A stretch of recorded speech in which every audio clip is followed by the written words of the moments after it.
Greetings everybody and welcome. It is Rob from State Sour Games and we're here with another card pack review, and this one is for Vision. He has kind of come, surprisingly he has actually come before Valkyrie pack. I think Valkyrie is scheduled to come in January as well, but some people are receiving the Vision pack before they're receiving the Valkyrie pack. So with that, let us begin and kind of go through these cards. It's been fully revealed now, so we can kind of go through all the cards and give ourselves a true opinion. We've seen some of them, but there are maybe a few out there that we didn't see. So this is the full view. So right away, we have Vision in his alter ego form as an android.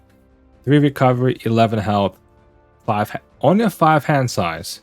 Now, while you're in your dense mass form, you get +2 recovery. While you're in your tangible mass form, you get +1 hand size. Setup, put your mass form upgrade into play, intangible side face up. I believe as written, the setup happens at the end of the setting up the game. So you begin the game with only 5 cards. The reason for this being that when you flip to your dense form, as you'll see, you actually gain an extra card. Then when you flip back into intangible form, you'll have the +1 hand size. So overall, not bad. And then while you're in dense, you have a 5 recovery, so you can really see how that works for that part. Vision himself has 2 thwart, 0 attack, 0 defense. Change mass form by flipping your mass form upgrade over. Limit once per round. Now it's important to note that you can only flip this in your hero form, and then you can do what you need to do. So if you're planning on flipping down, make sure that you flip over whatever you need to specifically first before you flip down. The reason why he has 0 attack and 0 defense, which looks bad at first, is the fact that he has of his form, which we'll see. So intangible, mass form, permanent. Vision cannot attack or defend, and he reduces the amount of damage he takes from each attack by 2. So intangible is your form if you just don't want to. It's pretty much your thwarting form, basically. You can attack, you can block, but you take less damage and you can still thwart. So keep that in mind, you can still thwart. The dense form gives you a +2 attack and +2 defense, so that makes you a 2/2/2 across the board. And once you change to this form, you draw a card. So if anything, flipping back and forth can give you ways to potentially draw cards. Because keep in mind, even in hero form, he has a hand size 5. So you can technically go to intangible form. Say this is a turn that you're gonna you can attack.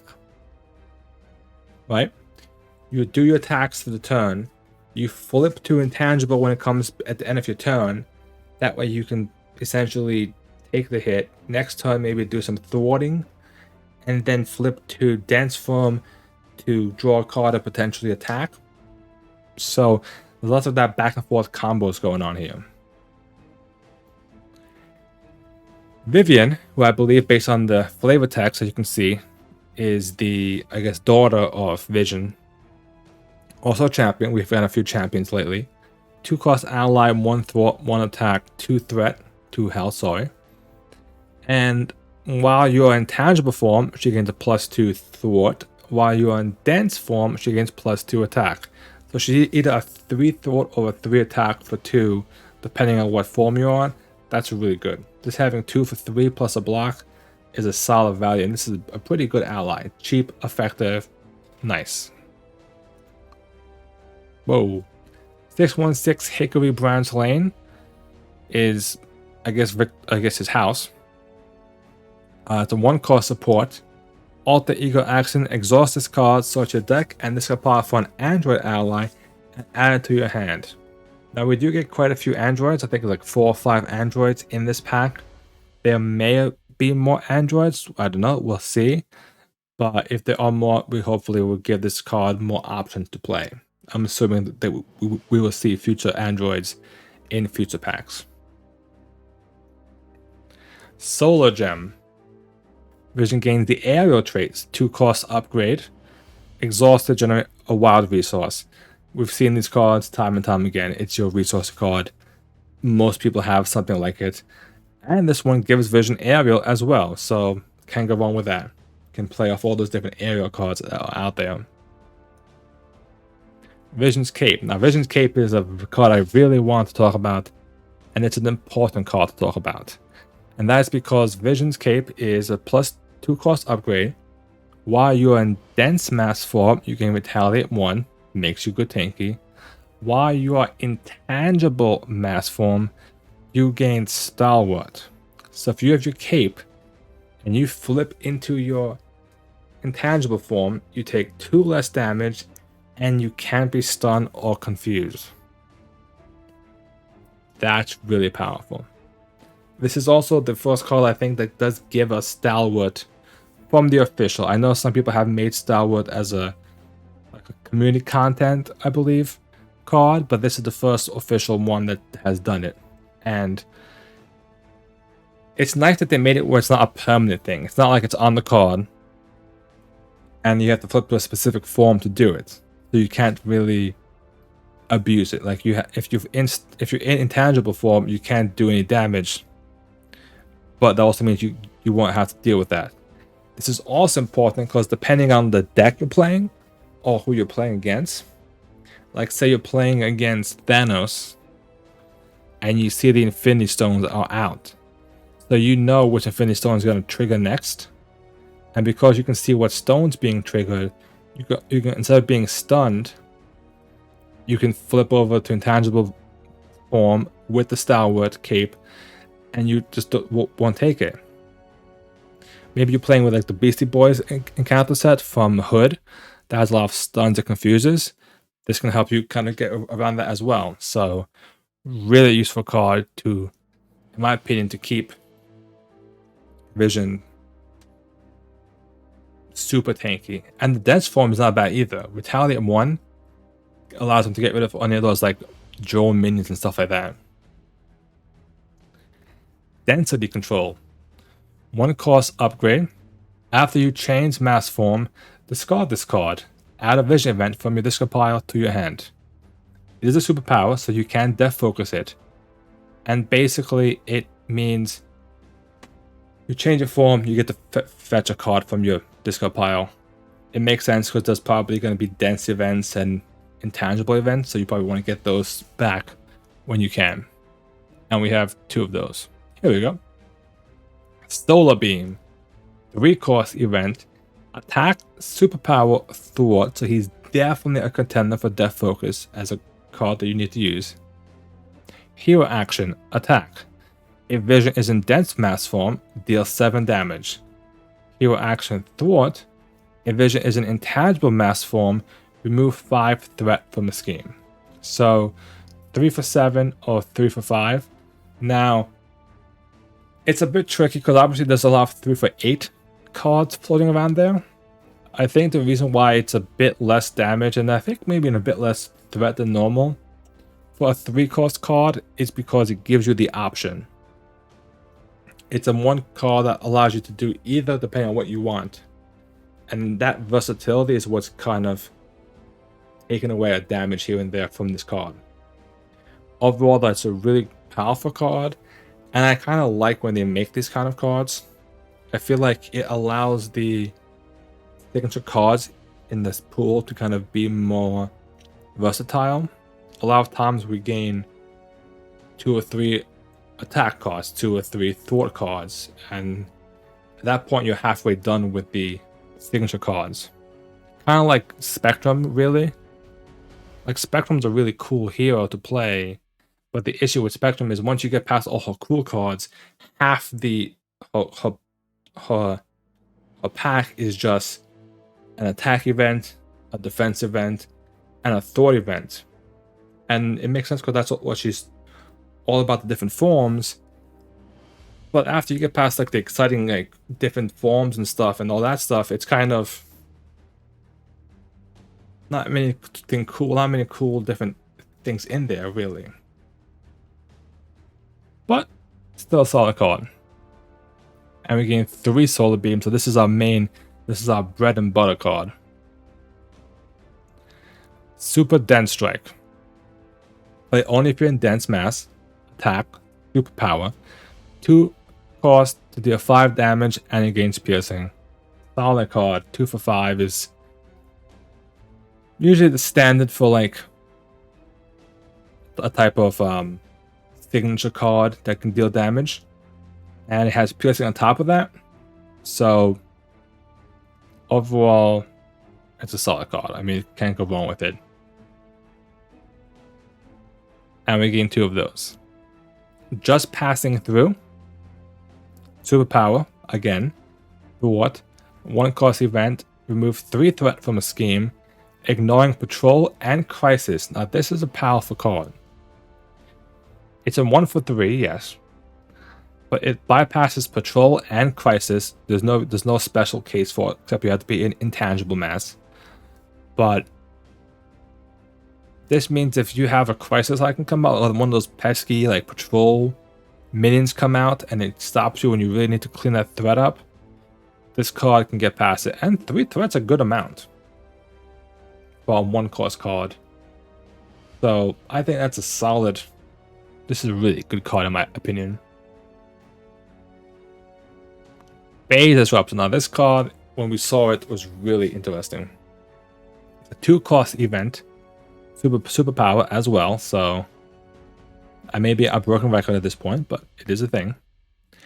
Play only if he's in intangible mass form. Hero action, confuse an enemy.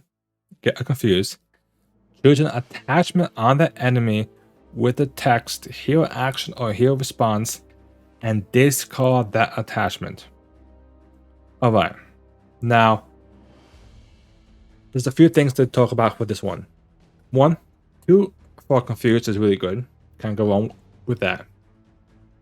Second thing, being able to discard an attachment from an enemy is really powerful.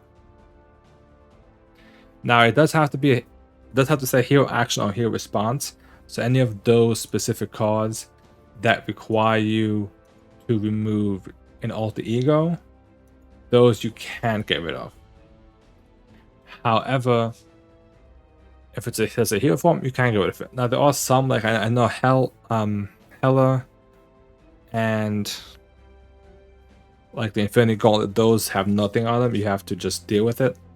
But most of them that have hero actions, that's a really good way because it essentially covers, like in most cases, 2 or 3 resources plus a confused. That's a powerful card.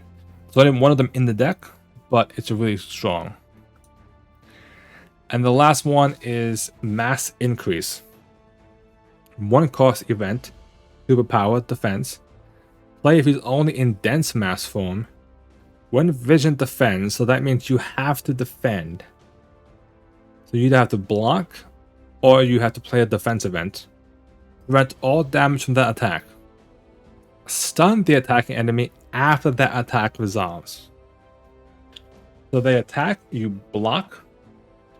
You then play Mass Increase to take no damage. And then you stun them afterwards so they get stunned for the next attack. These 2 cards are really powerful. So with that, those are the Vision signature cards. Let us hop on over to the normal cards. Alright, Jocasta. 3 cost ally, 2 thwart, double consequential, 1 attack. 3 health, Android, and Avenger. You may play the event attached to Jocasta as if it were in your hand. After Jocasta enters play, choose a defense event in your discard pile and attach it to her face down. We've seen a few of these cards already out there. I know we like a Black Panther and something like that. It's an ally that allows you to play a event card attached to them. Overall, not bad. I mean, the 2 thwart is pretty good for protection as well. Protector. Now, Protector is one that I've seen some discussion about. It's a 4 cost ally, so it's pretty expensive. As some of you will see, some of these protection allies are expensive. 1 thwart, 3 attack, double consequential. Android, Avenger. Interrupt. When Protector would take any amount of damage, spend a mental resource, reduce the amount by 1. So here's what I was trying to see from people. Like, so you play 4 to play her. She attacks for 3. You spend the mental. So she takes 1 less. Next turn, you attack for 3. You spend the mental. She stays on the board. So then she blocks. Then you're paying 6 cost for 6 damage and the block. I don't think that's worth it. I really don't.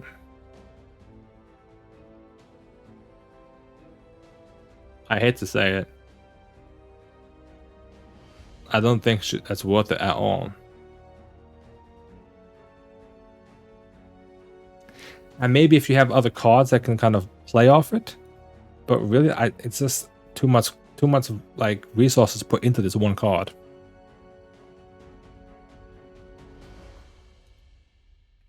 Especially when you have this card, which everyone was hyped about. Victor Mancha. 2 cost ally, 0 thought, 0 attack. Which is kind of strange, you think. He can thwart, he can attack. He just doesn't do any damage, so you have to buff him up somehow. 4 health. However, reduce the amount of damage Victor Mancha takes from each attack by 1. So, why is this important? He can pretty much auto keep a minion locked down permanently. There's a 1 cost, if there's a 1 attack minion on the board, he can block it indefinitely. You never have to even worry about that minion. He can take drone hits from Ultron when they come out, just take it right away for you. Don't even have to attack with him, really.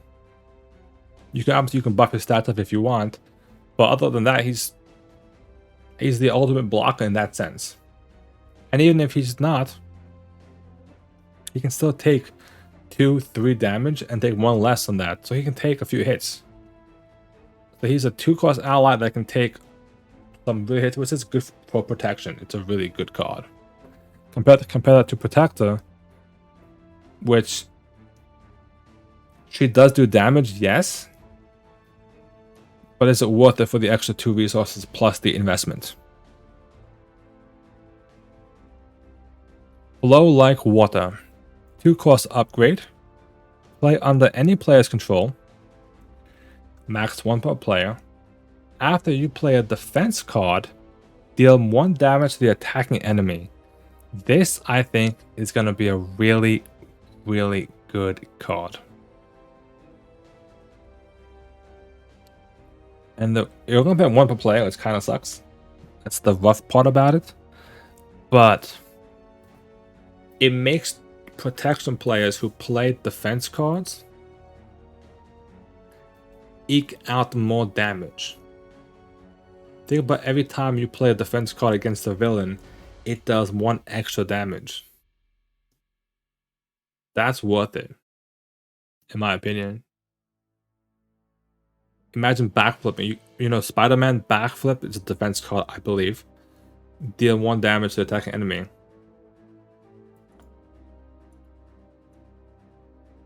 Indomitable, we already have. Not gonna go over that. Defiance. When a boost card on the enemy attacking you would be turned face up, discard it instead. So, it's important to read this. When a boost card is going to be turned face up. So what this means, as written, you have to play this before the card flips.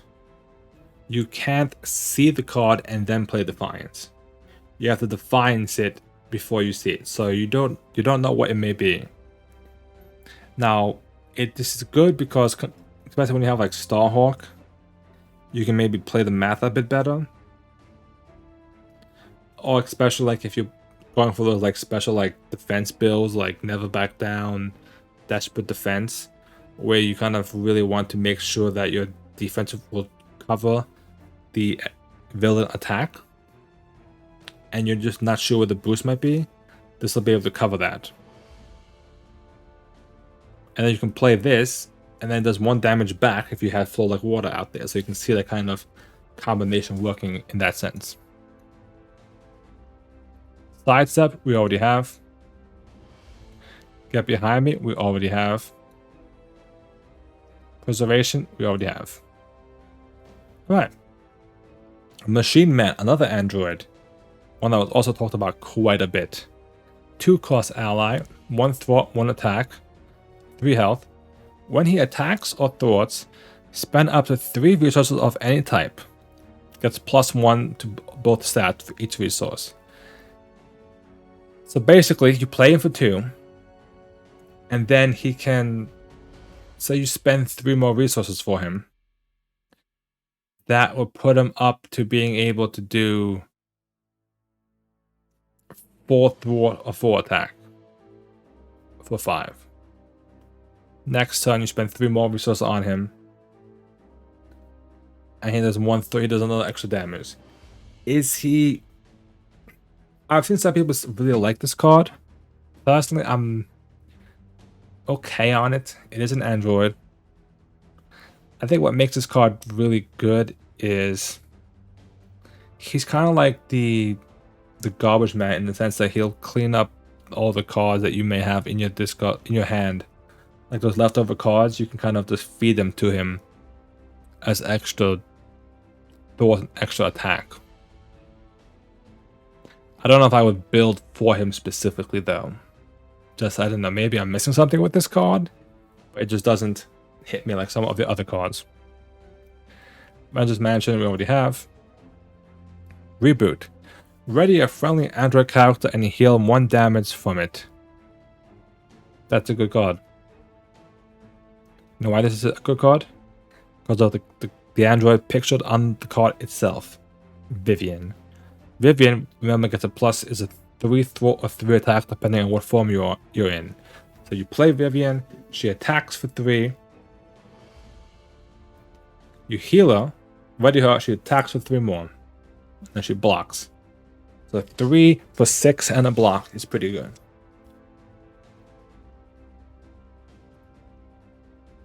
And then of course we get our basic resources.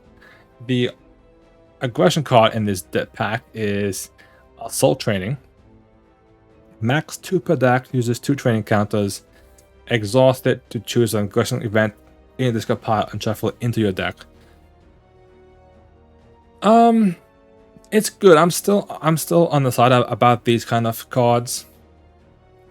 I know there's one for each of the different aspects now, but I just don't know if they are truly worth it yet. I still haven't like fully explored how much of their usefulness there can be. That's all I can say about that, I'll be honest. Chance Encounter with the Daredevil card. Very nice. 0 cost upgrade attached to a side scheme.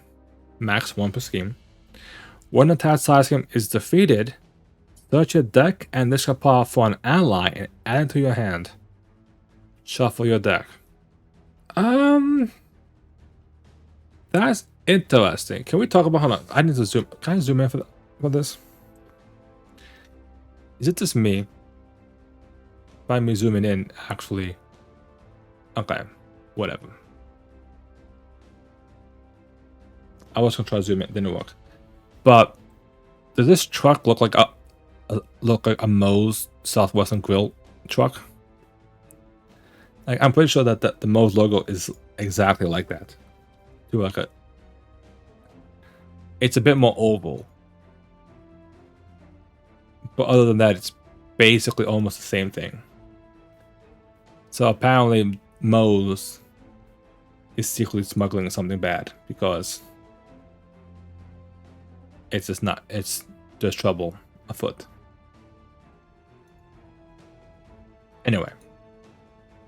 For fun craziness aside from the wonky artwork in the card, the card itself is actually kind of an interesting card.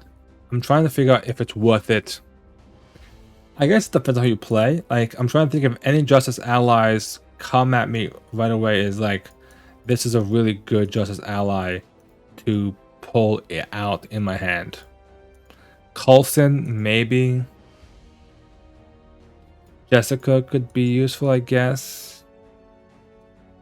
But overall, none of them are jumping at me right away. So, I think, but you can pull in any ally. It doesn't have to be just your specific aspect. So you can pull in your signature allies as well. And that's where I think the value might be more into it. I think. So. And then the leadership card is joining forces. It's an alliance, which means you guys can pay together as a group. 4-cost event. As a group, the players put a total of 1 Avenger ally and 1 Guardian ally into play from their hands. This is a really good card. Obviously, this card is better off for multiplayer and the more cards you have. Is this Gamora? Dear God. If it 1 Avenger ally, 1, so you get 2 allies for 4. So you could put in like a Groot and a Captain America, or like, you know, combination of endless there. Even with 2 people, you each pay 2 resources to play like a very high cost ally from each of your decks. From your hand, but same thing. I think this is a solid leadership card for sure. Meditation. 0-cost event. Exhaust your alter ego. Play a card from your hand, reducing its resource cost by 3. This is really gonna be a good card. Those of you who play Mystics, spiritual meditation is a really powerful, like very popular card with the Mystics. This card has no specific requirement, but just you play it. It essentially is a 3-cost. Now you do have to exhaust, which is kind of the downside of it, but you get to reduce a cost by 3, which is pretty big. I mean, there's a lot there that you can do with that card. I didn't even want to begin to think of the deck building opportunities for it, because there's quite a few. All right, so with that, let's hop on over to the bad cards, if you will. All right, so we have corrupted programming. It's the obligation for Vision, and it is a gift to the Vision player. Creature mass form upgrades text boxes if it were blank, except for keywords. Alter ego action, exhaust your identity, remove corrupted programming from the game. Now, I like the fact that they're adding these obligation cards that essentially you have no choice of the matter. Like, you basically have to deal with it. Kind of like Spectrums that says you can't change your form. This one says you treat your box as if it was blank. Now, this is scary because it means you lose the draw card ability from your intangible switch. It also means that you lose the +2/+2, which means that if you're in dense form, you will have a 0 attack, 0 thwart. You can still play attack events, not 0 thwart, 0 defense. You can play attack events and defense events, but you have a 0 stat. So this is one that you have to deal with right away. Kind of like Spectrums as well, where you have to you have to flip down because you can't change your form, and you're all about changing your form as Spectrum. So that's a dangerous obligation. Ultron, of course. Why wouldn't you have Ultron as the nemesis of Vision? And of course, it brings another villain in as a minion card now. 2 threat, 2 scheme, 6 health, Android elite, toughness. Makes sense, he's a tough SOB. Force interrupt. When Ultron attacks you, if Ultron drones is in play, put the top card of your deck into play, face down, engage with you as a drone minion. That's right, they're back, the drones. Ultron Unleashed.